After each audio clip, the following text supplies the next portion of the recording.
Iran को नुकसान पहुंचाया है और आयतुल्लाह खामनेई साहब की शहादत में अमेरिका और इजराइल की मदद की है। हम ऐसे मुस्लिम देशों से इज़हार बेदारी करते हैं उनसे, और हम पूरी तरीके से ईरान के साथ हैं। इस शहादत से जंग और बढ़ेगी। लखनऊ में कैंडल मार्च के दौरान मौलाना कल्वे जवाद का बयान। लखनऊ में शिया समुदाय ने आयतुल्लाह अली खामेनेई की मौत की खबर पर छोटा इमामबाड़ा में श्रद्धांजलि दी।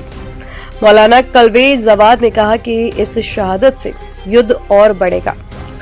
लखनऊ में ईरान के supreme leader Ayatollah Ali Khamenei की मौत की खबर के बाद शिया समुदाय ने प्रोटेस्ट करते हुए कैंडल मार्च निकाला। छोटा इमामबाड़ा में बड़ी संख्या में लोग एकत्रित हुए और संयुक्त अमेरिका इजराइल हवाई हमले में शहादत का आरोप लगाया। वहीं आयतुल्लाह अली खामेनेई की मौत के बाद भारत के कई हिस्सों में मुस्लिम समुदायों ने शोक सभाएं की। लखनऊ में धार्मिक नेताओं और नागरिकों ने एकजुट होकर इसे अंतर्राष्ट्रीय साजिश बताया और गहरी नाराजगी जताई। मौलाना सैयद कल्वे जवाद का बयान।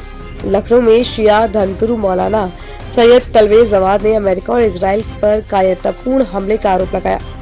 उन्होंने कहा कि बातचीत जारी रहने के बीच धोखे से हमला कर आयतुल्लाह को शहीद किया गया।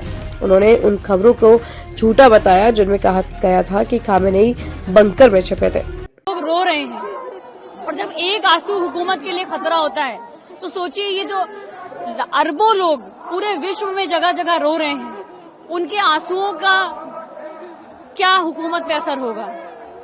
कोई भी तानाशाह बड़ा नहीं हो सकता ऊपर वाले से।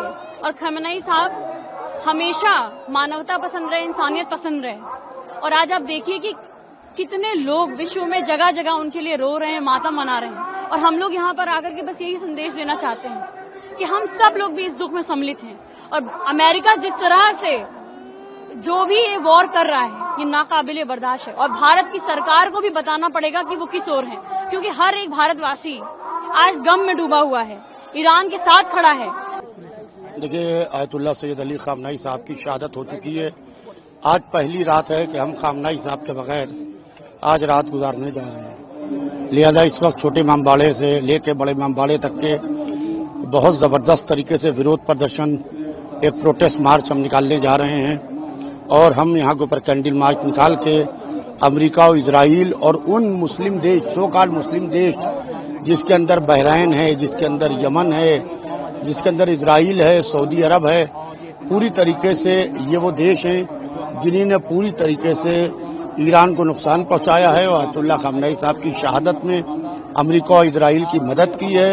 हम ऐसे मुस्लिम देशों से इज़हार बेदारी करते हैं उनसे, और हम पूरी तरीके से ईरान के साथ हैं। हमारी कौम का बच्चा बच्चा बुज़दिली से जो इसराइल ने, अमेरिका ने ईरान हमारे रहबर आयतुल्लाह खामनेई को शहीद किया है और धोखे से शहीद किया है। एक तरफ तो बात सूचित हो रही थी और दूसरी तरफ उन्होंने हमला करके उनको शहीद कर दिया गया। और मीडिया फैला रहा था, हर तरफ झूठ बोल रहा था कि साहब बंकर के अंदर छुपे हुए हैं, लेकिन वो कभी बंकर में गए ही नहीं, हमेशा अपने घर में रहे, अपने ऑफिस में रहे और वहीं इनको शहादत हुई। ये शहादत नहीं है बल्कि ये मीडिया के मुंह पर करारा तमाचा है। जो झूठ बोला करते थे कि बंकर में छुपे हुए हैं, जो झूठ बोलते थे। और आप याद रखें कि इनकी शहादत से जंग खत्म नहीं होगी बल्कि जंग बढ़ गई है, जंग में और इजाफा हो गया है। पहले 2 मुल्कों से लड़ रहे थे, अब 7 मुल्कों पर हमला हो रहा है। और खुद वहाँ के फौज कह रही है कि इतने मिसाइल तो हम पर कभी गिरे ही नहीं, इतने भी पंजाब गिर रहे हैं। इसका मतलब ये है कि शहादत से जज्बा कम नहीं होता है बल्कि जज्बे में इजाफा हो जाता है। लिहाजा ईरानी हुकूमत ईरान के अवाम, वहाँ की पब्लिक न कभी जुल्म के सामने झुकी है, न आइंदा झुकेगी। मजबूती के साथ